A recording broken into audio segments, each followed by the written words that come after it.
我现在请尊敬的卢森堡代表介绍政府首脑的致辞。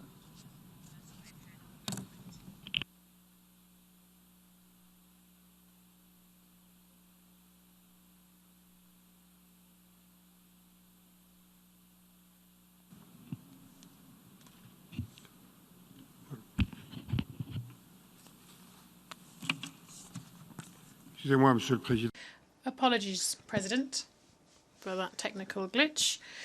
Vice President, Excellencies, ladies and gentlemen, I have the honour to introduce a pre-recorded statement by Mr. Xavier Bettel, Prime Minister of Luxembourg.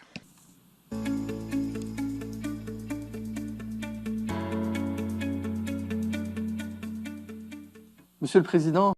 President, ladies and gentlemen, dear friends, we will not forget 2020 in a hurry. What a year it has been. We are unable to meet, as usual, in this hall, which once a year is the centre of the world. New York is the most open of cities. It sees meetings of all sorts, yet it cannot host us this year. For many weeks, it was one of the epicentres of a global health crisis. And I would like to welcome New York in that respect. The COVID crisis has an impact, affects all people and all areas, including the most prosaic and banal aspects of our day-to-day life. How can we visit our friends and family? How do we get to work? How do we attend school online? How do we go shopping? How do we play sport? And even these are worries of those who have or had a formal employment, social security and access to healthcare.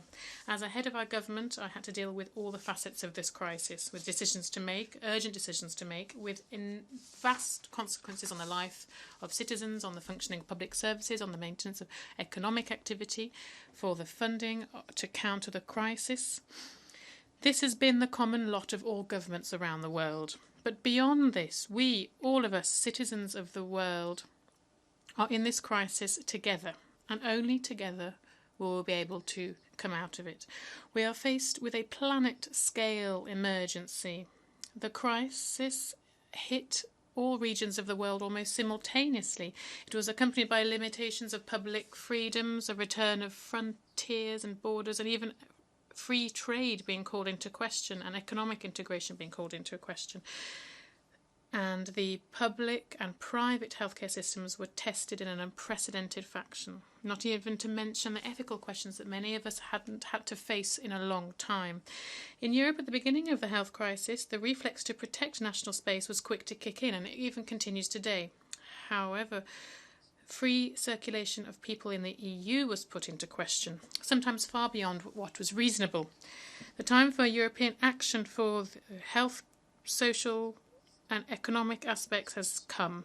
Historic decisions have been taken to find a way out of the crisis and start a recovery that is an environmental ecological transition and address the challenges of sustainable development. The months to come will continue to sorely test us, but I hope that on a national level, on a European level, we'll be able to manage. Alongside the tension to turn inwards, we've also been able to see on an international level a sometimes extraordinary level of cooperation between state actors and institutions, particularly in the field of scientific research. Formidable efforts are underway in order to develop a COVID-19 vaccine, and this is only, however, possible if we can guarantee equitable access to a vaccine around the world. Only then we'll be able to put an end to this pandemic. We've also seen many specific examples of solidarity between countries and peoples. I'm thinking here, for example, about medical evacuations. The responses to challenges caused by the serious nature of the crisis has led to an improvement and an adaptation in the field of medical provisions and healthcare, and also strengthened the resilience of our rapid response systems. Having said that, we know that on a global level, the situation in a large number of countries is a source of great concern.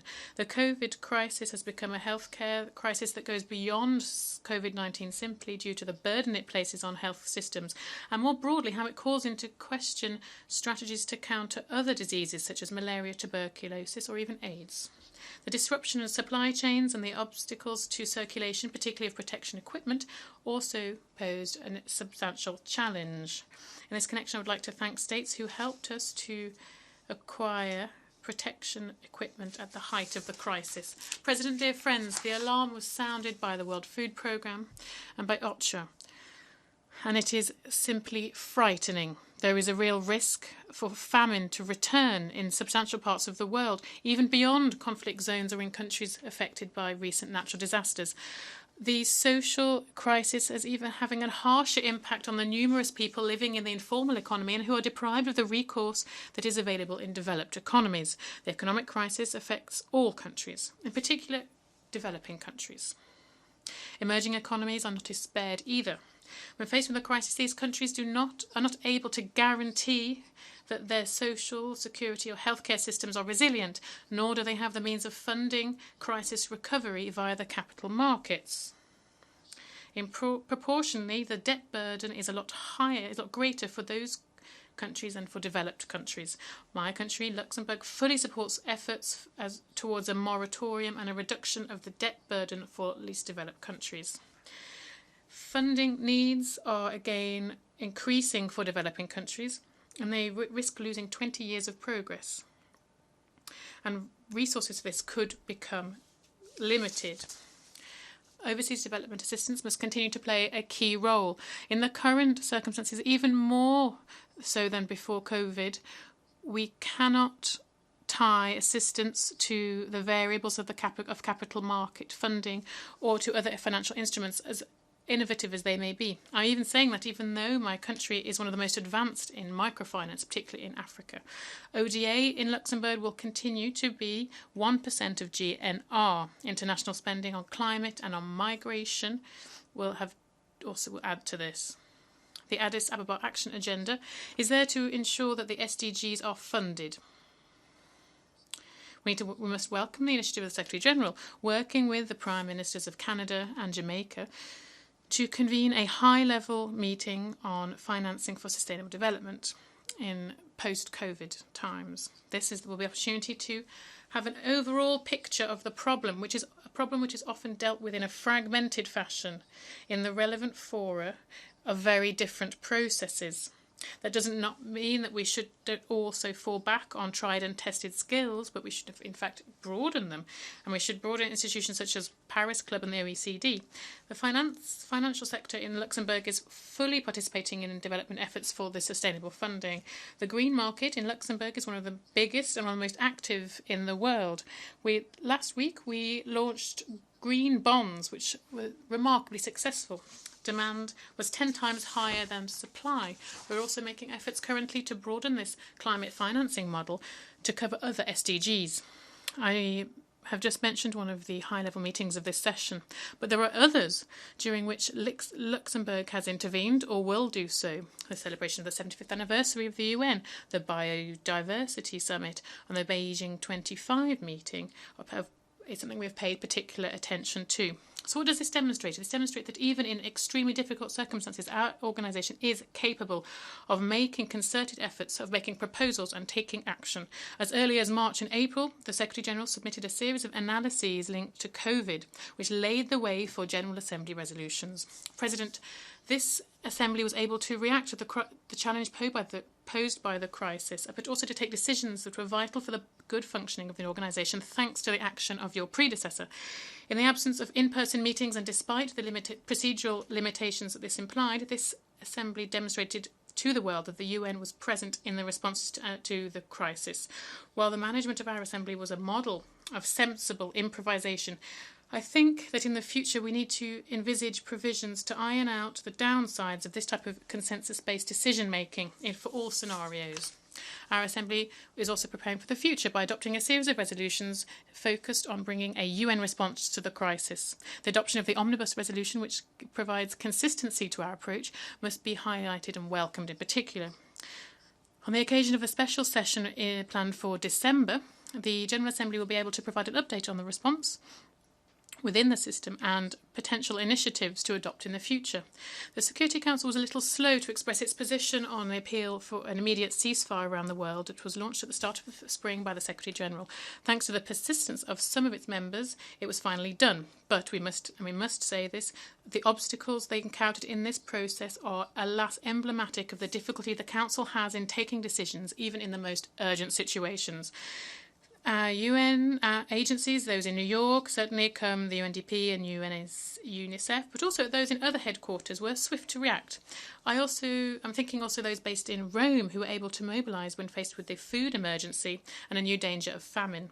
Recent experiences in terms of international health governance must and should be subject to review once this pandemic is over, and the necessary lessons must be learnt. The WHO is the place to carry out such a review. Its role in this governance must be strengthened. We are confident that this will allow us to better tackle future pandemics. President, dear friends, I said earlier that the world is running the risk of losing 20 years of development for a large number of the members of our organisation. Unfortunately, these aren't the only gains that are at stake.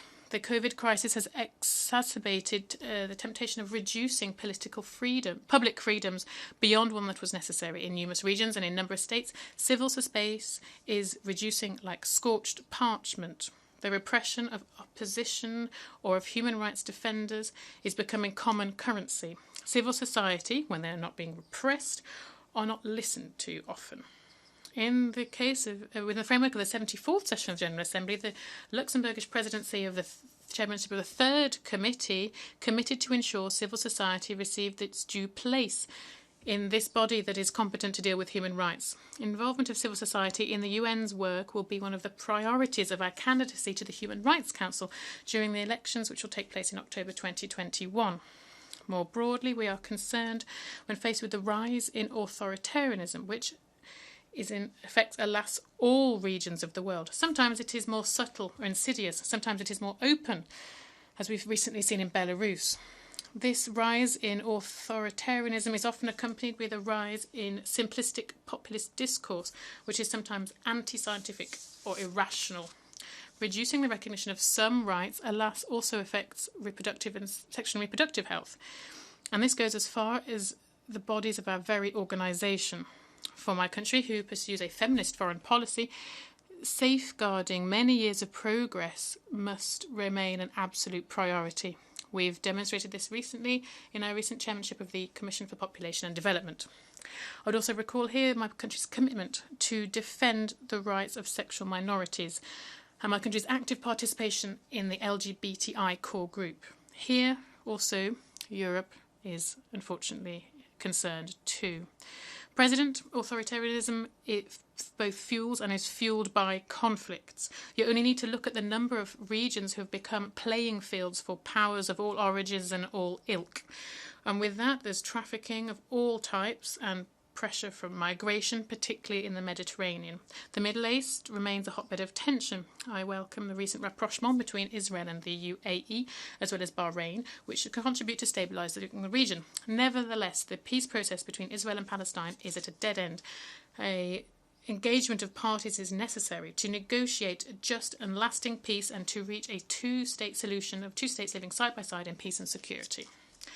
While Iran's activities in the region is a source of concern, the abandonment of the nuclear agreement with Iran is unlikely to improve the situation. This agreement remains in force, but we cannot at the same time denounce it and insist on its application. Allow me to say a couple of words on the situation in West Africa, in the Sahel. A large part of my country's cooperation is focused there. We need all actors of the region to rally around the implementation of commitments that have been adopted, including the re-establishment of civilian authorities in power in Mali. This is a condition for the effectiveness of the international community's engagement. For our side, Luxembourg has strengthened this engagement at the start of the year through direct participation in MINUSMA, which is the first since its engagement in UNPROFOR and UNIFIL. Here I don't wish to make a list of all of my country's concerns as regards active or potential conflicts in all regions of the world. The list would be too long. We must state, though, that theatres of tension are multiplying and there's new actors emerging on the international stage, and they aren't always moving towards appeasement. Far from it. The calling into question of multilateralism is contributing to this increasing danger. It's becoming more and more common, and it is not entirely down to a single figure in the international community, as some would have us believe from time to time. For our side, we are committed to an international order based on the rule of law and state sovereignty. There is no contradiction between these two ideas. Here I wish to reiterate my country's full support to the International Criminal Court and its representatives. Recent attacks against the court and the obstacles put in its way must end. The United Nations is the umbrella organization for the international system, and as such is the guarantor of multilateralism. In our globalized world, an independent world, isolated action, uncoordinated action is a risk for everyone, including for those who do not feel that they are bound by common rules. The coronavirus crisis has reminded us of this in the most clear and evident way possible. For our part, Luxembourg will continue its international commitment, as has been shown over its work within our universal organisation, which is open to all. We do this through our voluntary financial contributions, through our presence on the ground with the UN, and through our candidates for elected positions in some bodies of the UN, including the Human Rights Council for the 2022-2024 mandate. I wholeheartedly wish to be able to participate again live next year for this great conversation, which is the high-level week, and then address the room in a more lively and interactive fashion. President, ladies and gentlemen, I thank you for your kind attention, for having listened to me, and I hope to be able to see you soon, in person, very soon. On behalf of the General Assembly, I wish to thank the Prime Minister, Minister of State, Minister of Communications and Media, and Minister for Religious Affairs of the Grand Duchy of Luxembourg for the statement just made. I now give the floor to the distinguished representative of Thailand to introduce an address by the head of government.